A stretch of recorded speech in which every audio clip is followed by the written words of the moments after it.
So Aiden, can you explain to me what is going on with this cello This bridge? cello bridge has been warped, and warping is caused by just using the cello normally, like playing it and tuning it. And after tuning it, it'll tilt forwards and backwards because that's pulling on the strings. Yeah, and it takes a lot of time for Yeah, this to happen, like right? It doesn't happen like A overnight. couple of years. Yeah, and these we've used for what, 5 years? 5 years, yeah. Yeah. Okay, so how many cello bridges do you think are warped do we have? Well, let's see. Show us a straight one or one that's Okay. not warped. Okay. This one right here is all the way up vertical. So Yeah. that one's perfect, actually. Okay. So we have quite a few, like 4 or 5, we think, Yeah. right, that are Yeah. warped. Now, can you fix this or No, you can't fix it. you just You have to get a new bridge. Okay, got it.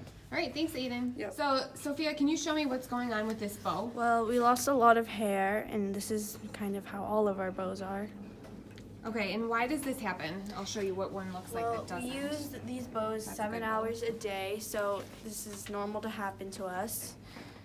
It's like usual wear Yeah, and it's tear, usual. right? It's usual. There's nothing else to really expect. Okay, so what do we do when this happens? Well, there's not really much to do except for buy a new bow or rehair it.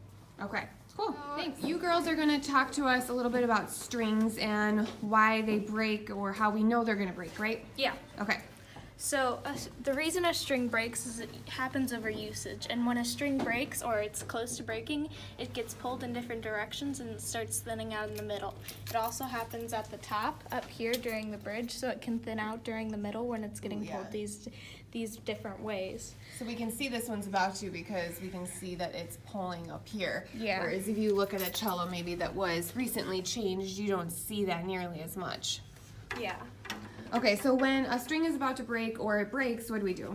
We change the strings, and the strings cost money, but they're not that much, so we have to do them ourselves, and a cello and bass strings cost a bit more. Okay, but overall it's a pretty easy change, but something that we definitely have to take care of Yeah. because these get so much use, right? Yes. Okay, thanks girls. So this is a seam opening. You can see that the back of the instrument has separated from the side. These girls are going to explain to us why this happens. Seam openings are commonly caused from humidity changes and temperature changes suddenly, especially in the northern area. And that makes like the instrument sound like muted and like it's like a nasal sound and like buzzes and rattles. Got It it. really makes the instrument buzz, and it makes a really awful noise. It normally happens a lot over break when they turn off their AC, and we see a lot of our cellos and basses have seam openings.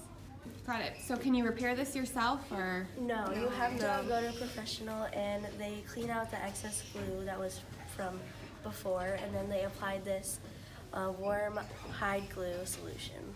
Got it. All right. Thanks girls.